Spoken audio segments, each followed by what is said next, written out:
Hello, good morning, जोहार। मैं राजू और आप देख रहे हैं 24 झारखंड न्यूज। चलिए जानते हैं झारखंड की आज की 25 मुख्य बड़ी खबरों को। झारखंड में ईडी करेगी बड़ी कार्रवाई। टेंडर कमीशन घोटाला मामले में फंसे लोगों की संपत्ति कर सकती है जब्त।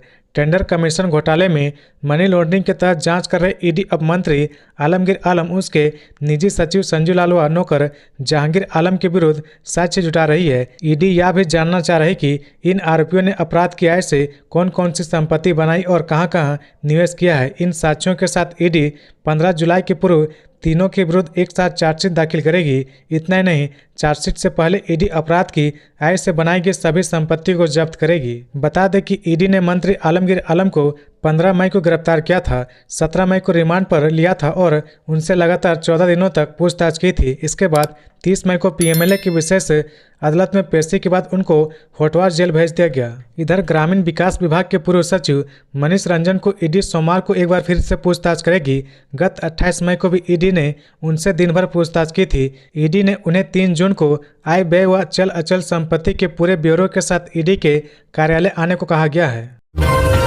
दिल्ली में बैठक के बाद रांची पहुंचे सीएम चंपई और कल्पना सोरेन ने कहा 4 जून को इंडिया गठबंधन की सरकार बनेगी। दिल्ली में इंडिया अलायंस की बैठक में हिस्सा लेने के बाद मुख्यमंत्री चंपई सोरेन के साथ कल्पना मुर्मू सोरेन और झामुमो नेता सुप्रियो भट्टाचार्य रविवार की शाम रांची पहुंचे। इस दौरान एग्जिट पोल के सवाल पर कल्पना मुर्मू ने कहा कि 4 जून का इंतजार कीजिए, अभी कुछ बोलना जल्दबाजी होगी। हालांकि एग्जिट पोल से मीडिया में आ रहे आंकड़ों और रुझानों पर कल्पना सोरेन ने कुछ भी बोलने से इनकार कर दिया। उन्होंने कहा कि 4 जून का परिणाम चौंकाने वाला साबित हो सकता है, प्रतीक्षा कीजिए। मुख्यमंत्री चंपई सोरेन रांची एयरपोर्ट पहुंचते ही मीडिया से बातचीत की। उन्होंने कहा कि दिल्ली में कांग्रेस के राष्ट्रीय अध्यक्ष मल्लिकार्जुन खड़गे के नेतृत्व में इंडिया गठबंधन की बैठक में हिस्सा लेने दिल्ली गए थे। उन्होंने बताया कि बैठक में 4 जून के परिणाम पर चर्चा की गई। इसके साथ उन्होंने दावा किया कि इंडिया गठबंधन 4 जून को 295 से अधिक सीटें लाकर सरकार बनाने जा रही। चंपई सोरेन ने एग्जिट पोल के सवाल पर जवाब देते हुए कहा कि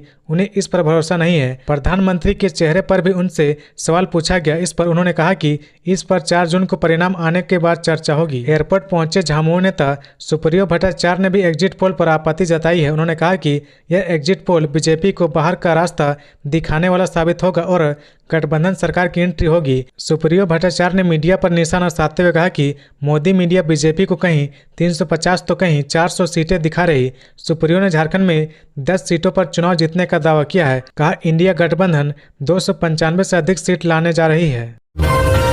देखते ही देखते ट्रक बन गया आग का गोला। खूंटी के इस क्षेत्र का है मामला। खूंटी के अड़की थाना क्षेत्र अंतर्गत लेम्बा और सिंदरी गांव के बीच चलते ट्रक में अचानक आग लग गई। आग लगने की भनक लगते ही चालक ने अनन फनन में ट्रक से कूदकर अपनी जान बचाई। आग इतनी भयावक थी कि देखते ही देखते पूरे केबिन को अपनी चपेट में ले लिया। आसपास न कोई गांव था न ग्रामीण थे, इस वजह से आग पर काबू नहीं पाया जा सका। देखते ही देखते ट्रक आग का गोला बन गया।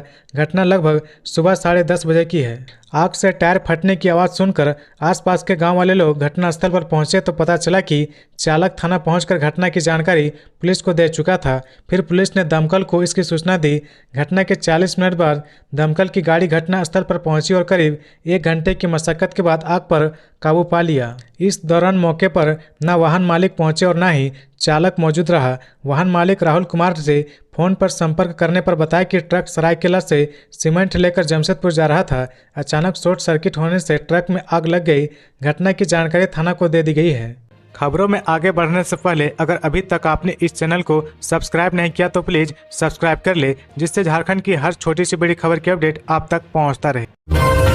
गिरिडीह में हाईटेंशन तार की चपेट में आने से झुलसे 2 बच्चे। बगोदर थाना क्षेत्र में हाईटेंशन बिजली करंट की चपेट में आने से 2 बच्चे झुलस गए। दोनों का बगोदर ट्रामा सेंटर में प्राथमिक इलाज किया गया। इसमें गंभीर रूप से झुलसे एक बच्चे को हजारीबाग रेफर कर दिया गया। लोगों का आरोप है कि बिजली विभाग की लापरवाही के कारण घटना घटी है। करंट से झुलसे बच्चों में उपकार कुमार और अमित कुमार शामिल है। इसमें अमित कुमार गंभीर रूप से घायल है। प्राथमिक इलाज के बाद बेहतर इलाज के लिए उसे हजारीबाग रेफर कर दिया गया। यह घटना बगोदर थाना क्षेत्र के देवराडीह पंचायत अंतर्गत कोसी की है। इस घटना की सूचना मिलने पर मुख्य प्रतिनिधि पूरन कुमार महतो और JBKSS के प्रखंड उपाध्यक्ष निरंजन कुमार महतो ट्रामा सेंटर पहुंचकर घायलों का हालचाल लिया। झारखंड की 14 लोकसभा सीटों पर 66.49% वोटिंग। 7वें चरण में 70.88% हुआ मतदान। झारखंड की 14 लोकसभा सीटों पर 66.49% मतदान हुआ। इनमें 12 लोकसभा क्षेत्रों के मतदान में महिलाओं का दबदबा रहा। 7वें चरण में दुमका, गोड्डा व राजमहल में 70.88% मतदान हुआ है। इनमें दुमका में सर्वाधिक 73.87% वोटिंग हुई है। सभी ईवीएम स्ट्रांग रूम में त्रिस्तरीय सुरक्षा व्यवस्था में रखी गई है। ये जानकारी रविवार को झारखंड के मुख्य निर्वाचन पदाधिकारी के रवि कुमार ने धुरवा के निर्वाचन सदन में पत्रकारों को दी है। मुख्य निर्वाचन पदाधिकारी के रवि कुमार ने बताया कि सभी 14 केंद्रों पर मतगणना की तैयारी की जा रही। 4 जून की सुबह 8 बजे से मतगणना शुरू होगी। नियमित अंतराल पर हर राउंड के नतीजे की घोषणा होती रहेगी। मुख्य निर्वाचन पदाधिकारी ने बताया कि पूरे चुनाव के दौरान 3 पुलिसकर्मी, 2 ड्राइवर और 1 चुनाव कर्मी की अलग अलग कारणों से मौत हुई है। सभी के परिजनों को नियमानुसार अनुग्रह अनुदान का लाभ मिलेगा। के रवि कुमार ने बताया कि आदर्श आचार संहिता लागू होने के बाद से अब तक झारखंड में 135 करोड़ 29 लाख की अवैध सामग्री और नकदी जब्त की गई है। 7वें चरण के मतदान के दिन 1 जून को भी 34,19,000 रुपये की अवैध सामग्री और नकदी जब्त की गई। एग्जिट पोल पर निशिकांत दुबे की प्रतिक्रिया। लोकसभा चुनाव में झारखंड के गोड्डा से बीजेपी उम्मीदवार निशिकांत दुबे ने एग्जिट पोल पर प्रतिक्रिया दी है। निशिकांत दुबे ने कहा कि इस देश में केवल एक ही गारंटी काम करती है, मोदी की गारंटी। अगर पीएम मोदी ने 400 पार कहा तो इसका मतलब है कि यह 400 पार होगा। हम 400 पार कर रहे। हर जगह के हिसाब किताब के बाद मुझे लगता है कि बीजेपी 418 से 420 के आसपास जीतेगी। निशिकांत दुबे ने आगे कहा, राहुल गांधी दावा कर रहे कि वे 295 सीट जीत रहे, लेकिन उन्होंने यह नहीं बताया कि इसमें वायनाड और रायबरेली शामिल है या नहीं। राहुल गांधी खुद चुनाव नहीं जीत पा रहे। पिछले 2 लोकसभा चुनाव से कांग्रेस के पास एक भी नेता नहीं। इस बार उन्हें 50 से भी कम सीटें मिलेगी। बोकारो में आसमानी बिजली गिरने से एक बच्चे की मौत, 6 अन्य घायल। क्रिकेट खेलने के दौरान हुआ हादसा। झारखंड में मौसम का कहर थमने का नाम नहीं ले रहा। एक तरफ लू और तपती गर्मी से लोगों की जान जा रही, वहीं अब बोकारो के राधा गांव से खबर आ रही कि आसमानी बिजली गिरने से एक बच्चे की मौत हो गई और 6 बच्चे घायल हो गए। राधा गांव के दुलालपुर गांव में जब बच्चे रविवार शाम घर से निकले होंगे तब उन्होंने नहीं सोचा होगा कि उनके साथ यह अनहोनी हो जाएगी। दरअसल सभी बच्चे शाम में क्रिकेट खेलने घर से मैदान गए थे। क्रिकेट खेलने के दौरान अचानक तेज हवाओं के साथ बूंदाबांदी होने लगी। फील्ड में खेल रहे बच्चे भीगने के डर से आसरा खोजने लगे, लेकिन तभी अचानक से बिजली गिरी और सभी बच्चे घायल हो गए। बिजली गिरने के बाद सभी बच्चे बेहोश हो गए। वहां मौजूद लोगों ने उन्हें अनन फनन में सभी घायल बच्चों को बोकारो के BGH अस्पताल में लाया गया, जहां उन्हें तुरंत भर्ती कराया गया। अस्पताल में जांच के बाद डॉक्टर ने एक बच्चे को मृत घोषित कर दिया। वहीं 6 बच्चे घायल हो गए। इनमें से 2 बच्चों की हालत गंभीर बताई जा रही है। 4 बच्चों को खतरे से बाहर बताया जा रहा। मृत बच्चे की पहचान मिलन रजक के रूप में हुई है। इस घटना की सूचना मिलने के बाद धनबाद लोकसभा क्षेत्र से बीजेपी प्रत्याशी ठुल्लू महतो BGH अस्पताल पहुंचे और घटना की जानकारी ली। यह घटना बालीडीह थाना की है। यह हादसे के बाद मृत बच्चे के परिजनों के बीच मातम का माहौल है। साहेबगंज की युवती से पाकुड़ में सामूहिक दुष्कर्म, ग्रामीणों ने 2 आरोपियों को किया पुलिस के हवाले। साहेबगंज जिले के 3 पहाड़ थाना क्षेत्र के एक गांव की दलित युवती के साथ पाकुड़ जिले के हिरणपुर थाना क्षेत्र में शनिवार की शाम 6-7 युवकों ने गैंगरेप की घटना को अंजाम दिया। इसकी भनक लगते ही ग्रामीणों ने 2 अपराधियों को पकड़कर रविवार को पुलिस के हवाले कर दिया। पीड़िता की शिकायत पर हिरणपुर थाने में मामला दर्ज कर लिया गया है। इसके बाद सोनाजोरी सदर अस्पताल में पीड़िता की मेडिकल जांच हुई। मिली जानकारी के अनुसार पीड़िता हिरणपुर थाना क्षेत्र में आई थी। पीड़िता के एक आदिवासी युवक के साथ प्रेम संबंध था। वह उससे शादी करने वाली थी। इसी क्रम में वह अपने होने वाले पति की दीदी के घर आई हुई थी। घटना को लेकर तालझारी थाना क्षेत्र निवासी राम सोरेन ने बताया कि शनिवार शाम करीब 6 बजे दोनों एक साथ काजू बागान की ओर टहल रहे थे। इसी दौरान 6-7 युवक हम दोनों को पकड़कर प्रधान के पास ले जाने के लिए जिद करने लगे। इसके बाद युवकों ने दोनों को पकड़कर काजू बागान की झाड़ी की तरफ ले गए। युवती को कुछ दूर युवक ले गए। इसके बाद वह किसी तरह से जान बचाकर वहां से भागकर अपनी दीदी के घर पहुंचा और घटना की जानकारी दी। हिरणपुर के पुलिस इंस्पेक्टर अनूप सोरेन भेंगरा ने बताया कि घटना को लेकर मामला दर्ज कर लिया गया है। पीड़िता को मेडिकल जांच के लिए सदर अस्पताल भेजा गया है। घटना में शामिल मानवेल मरांडी, सकल हांसदा नामक व्यक्ति को गिरफ्तार किया गया है। बाकी अन्य आरोपियों का नाम सामने आया है। पुलिस छापेमारी कर सभी आरोपियों को जल्द गिरफ्तार करेगी। खूंटी में सड़क हादसा, तेज रफ्तार ऑटो के पलटने से एक की मौत, आधा दर्जन लोग घायल। खूंटी के अड़की थाना क्षेत्र के गम्हरिया मार्ग नर्मदा नदी के पास रविवार को एक ऑटो अनियंत्रित होकर पलट गया। इसमें दबकर एक व्यक्ति की मौत हो गई। मृतक की पहचान बोदी मुंडा उम्र 60 वर्ष के रूप में की गई है। मृतक बोदी मुंडा मारंग बेड़ा गाँव का रहने वाला था। हादसे के समय ऑटो में 10 लोग सवार थे। सभी लोग ऑटो से अड़की के हेमरोम बाजार से अपने घर साहू मारंग बेड़ा गांव जा रहे थे। तेज रफ्तार ऑटो अचानक नर्मदा नदी के पास अनियंत्रित होकर पलट गया। घटनास्थल पर मौजूद लोगों ने बताया कि ऑटो में दबने से जहां एक व्यक्ति की मौत हो गई, वहीं कम से कम आधा दर्जन लोग घायल हो गए। इनमें से एक मंगरा मुंडा की हालत गंभीर बताई जाती है। उसे एम्बुलेंस से अड़की अस्पताल लाया गया, जहाँ उनका इलाज चल रहा है। चिकित्सकों ने मंगरा मुंडा की हालत गंभीर बताई लेकिन नियंत्रण में बताया है। वहीं दुर्घटना की सूचना मिलने के बाद पुलिस भी घटना स्थल पर पहुंच गई। पुलिस ने मृतक का शव बरामद कर थाने में रखा। कहा कि सोमवार को शव को पोस्टमार्टम के लिए सदर अस्पताल खूंटी भेज दिया जाएगा। सभी घायलों को घर पहुंचाने की व्यवस्था पुलिस की ओर से कर दी गई है। 295 सीटें जीत रहा इंडिया गठबंधन, केंद्र में बन रही हमारी सरकार। वर्चुअल बैठक में बोले मल्लिकार्जुन खड़गे। कांग्रेस अध्यक्ष मल्लिकार्जुन खड़गे ने कहा कि हम पूरे देश में लगभग 295 सीटें जीत रहे हैं। बाकी सीटों पर हमारा नज़दीकी संघर्ष है। केंद्र में इंडिया गठबंधन की सरकार बन रही है। अखिल भारतीय कांग्रेस कमेटी की वर्चुअल बैठक कांग्रेस अध्यक्ष मल्लिकार्जुन खड़गे की अध्यक्षता में रविवार को संपन्न हुई। इस बैठक में मुख्य रूप से राहुल गांधी, संगठन महासचिव केसी वेणुगोपाल, झारखंड प्रदेश कांग्रेस अध्यक्ष राजेश ठाकुर समेत अखिल भारतीय कांग्रेस के सभी महासचिव, प्रदेश अध्यक्ष एवं कांग्रेस प्रत्याशी उपस्थित थे। राहुल गांधी ने कहा कि कार्यकर्ताओं को इस एग्जिट पोल का जवाब मतगणना केंद्र पर मजबूती के साथ मतगणना कराकर देना चाहिए। एक प्रकार से भ्रम की स्थिति उत्पन्न की जा रही है ताकि चुनाव परिणाम को प्रभावित किया जा सके। उन्होंने प्रत्याशियों और कार्यकर्ताओं को स्पष्ट निर्देश देते हुए कहा कि मतगणना के दिन पूरी मजबूती के साथ अंतिम गिनती तक मतगणना केंद्र पर डटे रहना है। परिणाम निश्चित रूप से हमारे अनुकूल आएगा। होटवार जेल में हेमंत सोरेन से मिली कल्पना सोरेन। कहा काउंटिंग पूरी होने तक स्ट्रांग रूम की पहरेदारी करे कार्यकर्ता। सातवें और अंतिम चरण का मतदान समाप्त होने के बाद होटवार जेल में कल्पना मुर्मू सोरेन ने हेमंत सोरेन से मुलाकात की। हेमंत से मुलाकात के बाद कल्पना ने कहा कि काउंटिंग पूरे होने तक कार्यकर्ता स्ट्रांग रूम की कड़ी पहरेदारी करे। साथ ही उन्होंने बताया कि जेल में हेमंत ने कहा कि लोकतंत्र के इस महापर्व में शामिल नहीं हो पाने का उन्हें बहुत दुख है। उन्होंने जनता से कहा परंतु आप सभी की मेहनत और परिश्रम को लेकर वो उत्साहित भी है।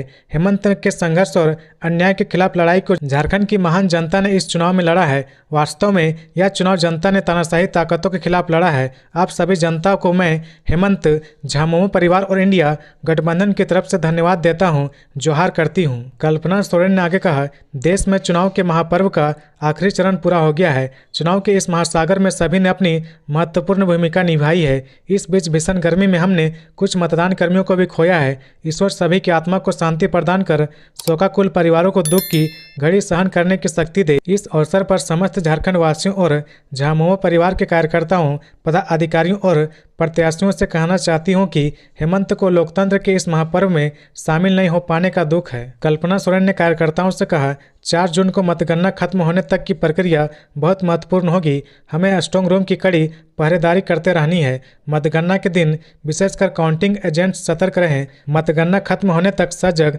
सक्रिय और सतर्क रहते हुए मतगणना की पूरी प्रक्रिया को एकाग्रता के साथ पूरा करना है। कहा, हम सभी ने अपना खून पसीना बहाकर संघर्ष कर चुनाव के इस महाअभियान में यहाँ तक का सफर पूरा किया है। जीत का सर्टिफिकेट लाने तक हमें वही जज्बा, वही रुझापन बनाए रखना है।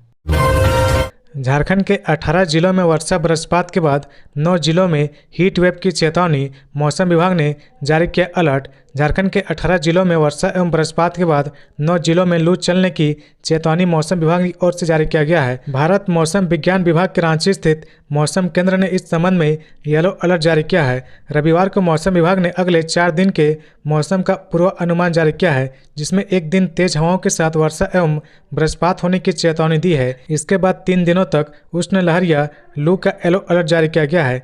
2 जून को कहीं कहीं गरज और तेज हवाओं के साथ बरसात होने की संभावना है, ऐसा मौसम विभाग ने कहा है। मौसम वैज्ञानिक ने बताया कि 3 जून को उत्तर पूर्वी, मध्य तथा दक्षिणी झारखंड में कहीं कहीं गरज और तेज हवाओं के साथ बरसात होने की आशंका है। इन जगहों पर 30 से 40 किलोमीटर की रफ्तार से हवाएं चल सकती है। उत्तर पूर्वी हिस्से में देवघर, धनबाद, दुमका, गिरिडीह, गोड्डा, जामताड़ा, पाकुड़ और साहिबगंज जिले आते हैं, जबकि दक्षिणी झारखंड में पूर्वी सिंहभूम, पश्चिमी सिंहभूम, सरायकेला खरसावां और सिमडेगा और मध्य झारखंड में रांची, बोकारो, गुमला, हजारीबाग, खूंटी और रामगढ़ जिले आते हैं। मौसम विभाग के मुताबिक मंगलवार 4 जून को गढ़वा, पलामू एवं चतरा जिलों में कहीं कहीं हीट वेव की स्थिति देखी जाएगी। लोगों को प्रचंड गर्मी का सामना करना पड़ेगा। इसके बाद 2 दिन यानी बुधवार और बृहस्पतिवार 5 और 6 जून को 9 जिलों में लू चलने का येलो अलर्ट जारी किया गया है। कहा गया कि गढ़वा, पलामू, चतरा, लातेहार, लोहरदगा, रांची, रामगढ़, हजारीबाग और कोडरमा जिलों में कहीं कहीं हीट वेव की स्थिति होगी। बता दें कि राजधानी रांची में 3 जून को आंशिक बादल छाए रहेंगे, गरजने वाले बादल भी बन सकते हैं। इसके बाद 4 जून से आसमान साफ हो जाएगा। इसके साथ ही रांची का तापमान 2 से 3 डिग्री बढ़ जाएगा और लू चलने लगेगी। 4 जून से 6 जून तक राजधानी रांची में लू चलेगी। अधिकतम तापमान 40 से 41 डिग्री सेंटीग्रेड के बीच रहने का अनुमान है। एम्बुलेंस के धक्के से मिनी ट्रक चालक की गई जान। नारायणपुर थाना क्षेत्र के लखनपुर गांव के समीप की घटना। साहिबगंज हाईवे के नारायणपुर थाना क्षेत्र अंतर्गत लखनपुर गांव के समीप 108 एम्बुलेंस के ठोकर से 407 वाहन चालक की घटनास्थल पर ही मौत हो गई। घटना रविवार सुबह 5:30 बजे के आसपास की बताई जा रही है। जानकारी के अनुसार 407 वाहन चास से रस्सी लेकर देवघर के मोहनपुर जा रहे थे। इसी क्रम में नारायणपुर थाना क्षेत्र के लखनपुर गांव के समीप वाहन को सड़क किनारे खड़ी कर टायर चेक कर रहे थे, तभी पीछे से आ रही 108 एम्बुलेंस उसे ठोकर मार दिया। ठोकर इतनी जबरदस्त थी कि 108 एम्बुलेंस के परकच्चे उड़ गए। वहीं एम्बुलेंस की ठोकर से 407 वाहन चालक की मौके पर ही मौत हो गई। मृतक चालक की पहचान बिहार के मधेपुरा निवासी कैलाश पासवान के रूप में हुई है। जानकारी यह भी मिल रही कि 108 एम्बुलेंस में बैठी महिला ड्रेसर को भी गंभीर चोटें आई है। वहीं घटना के बाद 108 एम्बुलेंस चालक मौके से फरार हो गया। इधर घटना की सूचना मिलते ही नारायणपुर थाना की पुलिस घटनास्थल पर पहुंचकर दोनों वाहनों को कब्जे में लेकर थाना ले गई, जबकि मृतक चालक के शव को पोस्टमार्टम के लिए सदर अस्पताल जामताड़ा भेज दिया गया। स्थानीय लोगों की माने तो इधर कुछ दिनों से 108 एम्बुलेंस चालक लापरवाही से वाहन चलाते हैं। एम्बुलेंस में रोगी न रहने के बाद भी वाहन की गति काफ़ी तेज होती है। नशे के सौदागरों के खिलाफ चाईबासा पुलिस की बड़ी कार्रवाई। 3 करोड़ से अधिक का डोडा जब्त। पश्चिमी सिंहभूम के चाईबासा में पुलिस ने नशे के कारोबार पर बड़ी कार्रवाई की है। पुलिस ने टोबो थाना क्षेत्र के चाकी नदी किनारे 2100 किलो डोडा बरामद किया है। दरअसल ये डोडा तस्करी करने के लिए जंगल की झाड़ियों में छिपा कर रखा गया था। इस मामले में पुलिस ने अज्ञात अपराधियों के खिलाफ टोबो थाने में मामला दर्ज किया है। बरामद हुए डोडा के बारे में जानकारी देते हुए पुलिस अधीक्षक आशुतोष शेखर ने बताया कि पुलिस मादक द्रव्य पदार्थ संबंधी कारोबारियों से निपटने के लिए लगातार छापेमारी की जा रही है। पुलिस अधीक्षक चाईबासा के निर्देशानुसार एक छापेमारी दल का गठन किया गया। इसके बाद छापेमारी दल ने आवश्यक कार्रवाई के लिए चाकी नदी के किनारे चेकिंग अभियान चलाया गया। इसी दौरान चेकिंग के क्रम में ग्राम परैया के पास जंगल झाड़ियों के बीच चाकी नदी के किनारे 83 प्लास्टिक के बोरे में डोडा बरामद किया गया है। बताया जा रहा है कि इस संबंध में टेबो थाने में रविवार को 15C-25 NDPS एक्ट दर्ज की गई है। इस मामले में पुलिस ने अब तक किसी को गिरफ्तार नहीं किया है। अज्ञात अपराधियों के विरुद्ध आगे की कार्रवाई की जा रही। पुलिस द्वारा नशीले पदार्थों की इतनी बड़ी खेप का पकड़े जाना पुलिस की बड़ी सफलता के तौर पर माना जा रहा। सीएम चंपई सोरेन का दावा, झारखंड में जीतेंगे 10 से अधिक सीटें। लोकसभा चुनाव 2024 का मतदान शनिवार को संपूर्ण ढंग से संपन्न हो गया, जिसके बाद विभिन्न टीवी चैनलों में एग्जिट पोल को जारी कर दिया गया है। इसके मुताबिक एनडीए एक बार फिर से प्रचंड बहुमत के साथ सरकार में वापसी करने वाली है। हालांकि विपक्ष ने इस एग्जिट पोल को सिरे से खारिज कर दिया है। इस बीच झारखंड के मुख्यमंत्री चंपई सोरेन ने भी एग्जिट पोल पर अपनी प्रतिक्रिया देते हुए इसे गलत बताया है। चंपई सोरेन ने दिल्ली में पत्रकारों से बातचीत करते हुए कहा कि टीवी चैनलों पर दिखाए जा रहे एग्जिट पोल सही नहीं है। हम लोगों ने सभी राज्यों का विश्लेषण किया है। इसके मुताबिक हम 295 सीट जीत रहे हैं। वहीं अगर हम झारखंड की बात करें तो यहाँ 10 से अधिक सीटों पर जीत दर्ज करेंगे। इसके अलावा चंपई सोरेन ने कार्यकर्ताओं और प्रत्याशियों से भी सजग रहने की अपील की। उन्होंने कहा कि सभी उम्मीदवारों और कार्यकर्ताओं से अनुरोध है कि वे एग्जिट पोल को इग्नोर करें और 4 जून को मतगणना खत्म होने तक सजग, सतर्क और सचेत रहे। इधर भाजपा के प्रदेश महामंत्री सह राज्यसभा सांसद आदित्य साहू ने दावा किया कि झारखंड की सभी 14 लोकसभा सीटों पर एनडीए गठबंधन की जीत होगी। यहाँ इंडिया गठबंधन का खाता भी नहीं खुलेगा, वह 0 पर आउट होगा। इसके अलावा उन्होंने गांडे उपचुनाव में भी पार्टी की जीत का दावा ठोका है। हजारीबाग में मतगणना केंद्र में हलचल हुई तेज, ट्रेनिंग का दौर जारी, कर्मचारियों के लिए खास व्यवस्था। 4 जून को होने वाले मतगणना की तैयारी लगभग पूरी हो चुकी है। बाजार समिति में मतगणना का कार्य संपन्न होगा। वहीं ब्रजगिरी भी बाजार समिति में बनाया गया है, जहां सुरक्षा का पुख्ता इंतजाम किया गया है। पिछले 2 दिनों से ट्रेनिंग का दौर भी जारी है। रविवार को भी मतगणना में लगे कर्मचारियों को प्रशिक्षण दिया गया। वहीं मतगणना केंद्र में अनाधिकार प्रवेश वर्जित है। सभी कर्मियों की सुरक्षा जांच कर उन्हें मतगणना केंद्र तक जाने की इजाजत दी जा रही। हजारीबाग जिला निर्वाचन पदाधिकारी ने बाजार समिति परिसर, बैरिकेडिंग, पंडाल और अन्य सुविधाओं का मुआयना किया है। इस दौरान उपायुक्त ने स्ट्रांग रूम और काउंटिंग हॉल तक जाने वाले रास्ते में विधानसभावार साइन बोर्ड लगाने को कहा है। मतगणना केंद्र परिसर के भीतर media centre, medical centre, returning officer के कमरे और सामान्य पर्यवेक्षकों और मतगणना पर्यवेक्षकों के लिए कमरे सहित विभिन्न सुविधाओं की व्यवस्था करने को कहा गया है। उपायुक्त ने इस बात पर जोर दिया कि मतगणना केंद्र में प्रवेश केवल अधिकृत व्यक्तियों तक ही सीमित होगा तथा बिना पहचान सत्यापन के प्रवेश वर्जित होगा। उन्होंने कहा कि मतगणना कर्मचारियों जैसे मतगणना सहायकों, पर्यवेक्षकों और माइक्रो पर्यवेक्षकों को सुबह 5 बजे रिपोर्टिंग कर नियुक्ति पत्र और नाश्ते के बाद गणना स्थल पर जाएंगे। इसके अलावा मतगणना हॉल और परिसर में लगे CCTV कैमरे की जाँच की जा रही। रांची के आसपास सेंटर में छापेमारी, 8 से 10 लोग आपत्तिजनक हालात में पकड़े गए। रांची के एक आसपास सेंटर में पुलिस ने छापेमारी की है।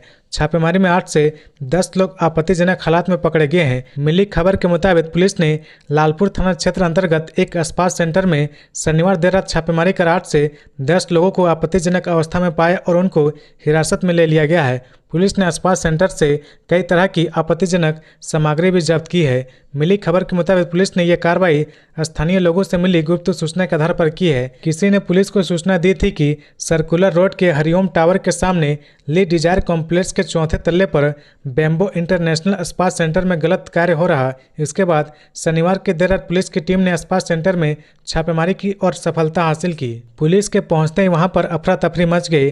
स्पा में मौजूद लोग इधर उधर भागने लगे। इस दौरान पुलिस ने कई लोगों को हिरासत में लिया है। हिरासत में लिए गए लोगों को लालपुर थाना में रखा गया है। सभी से पूछताछ की जा रही। थाना प्रभारी आदिकांत महतो ने बताया कि फिलहाल पुलिस पूरे मामले की जांच कर रही है। विश्व साइकिल दिवस पर वियतनाम में रांची के साइक्लोपीडिया ग्रुप ने की 664 किलोमीटर की साइकिल यात्रा। हर वर्ष 3 जून को विश्व साइकिल दिवस मनाया जाता है। इस उपलक्ष्य में साइक्लोपीडिया ग्रुप के 8 सदस्यों ने साउथ ईस्ट एशिया साइकिलिंग अभियान के तहत वियतनाम में 664 किलोमीटर की यात्रा तय की है। इन्होंने 26 मई को हनोई शहर से अभियान शुरू किया था। 1 जून को इनकी साइकिल यात्रा पूरी हुई। इससे पहले ये लेह लद्दाख एवं बैंकॉक में भी साइकिलिंग अभियान को पूरा कर चुके हैं। 5 जून को साइक्लोपीडिया ग्रुप के सदस्य रांची लौटेंगे। साइक्लोपीडिया ग्रुप के 8 सदस्यों के साइकिलिंग एक्सपीडिशन का यह सफर 26 मई को हनोई शहर से शुरू हुआ था। विश्व साइकिल दिवस के उपलक्ष्य में साउथ ईस्ट एशिया साइकिलिंग अभियान के लिए रांची से 23 मई को ग्रुप के सदस्य हवाई मार्ग से वियतनाम के हनोई शहर के लिए रवाना हुए थे। धनबाद में संदेहास्पद स्थिति में आउटसोर्सिंग कंपनी के कर्मी की मौत, बाथरूम में मिला शव। धनबाद जिले के बाघमारा थाना क्षेत्र के BCCL ब्लॉक 2 के अंतर्गत बेनीडी में संचालित Ambe private limited outsourcing company के रेसिडेंशियल परिसर के एक क्वार्टर में बाथरूम में एक शख्स का संदेहास्पद परिस्थिति में शव मिला है। मृतक 22 वर्षीय रोहित राजभर कंपनी का कर्मचारी था। शव को देख अन्य कर्मियों में हड़कंप मच गया। घटना के बाद कंपनी के बाकी कर्मियों ने घटना की जानकारी पुलिस को दी। जानकारी मिलते ही बाघमारा थाना की पुलिस मौके पर पहुंची और बाथरूम का दरवाजा तोड़कर शव को बाहर निकाला। मौके से पुलिस ने मृतक का मोबाइल सहित अन्य सामान को जब्त कर लिया। पुलिस के अनुसार मृतक कर्मी के मोबाइल में किसी लड़की का चैट मिला है। इस कारण पुलिस मामले को प्रेम प्रसंग से जोड़कर देख रही है। वहीं पुलिस सभी बिंदुओं पर जांच में जुट गई है। मृतक रोहित राजभर उत्तर प्रदेश के गाजीपुर जिले के सादत का निवासी था। वहीं मामले में मृतक का दोस्त सोहन मरांडी ने बताया कि रोहित मार्च महीने में अम्बे आउटसोर्सिंग कंपनी में ड्यूटी ज्वाइन किया था। तो ये थी आज की झारखंड की टॉप बड़ी खबरें। इसी तरह झारखंड की हर छोटी सी बड़ी खबर देखने के लिए आप हमारे चैनल 24 झारखंड न्यूज को सब्सक्राइब करके बेल आइकन प्रेस कर ले, जिससे झारखंड की हर छोटी सी बड़ी खबर की अपडेट आप तक पहुंचता रहे। तो आज के लिए बस इतना ही। हमें दीजिए इजाजत, फिर मिलते हैं नेक्स्ट न्यूज में।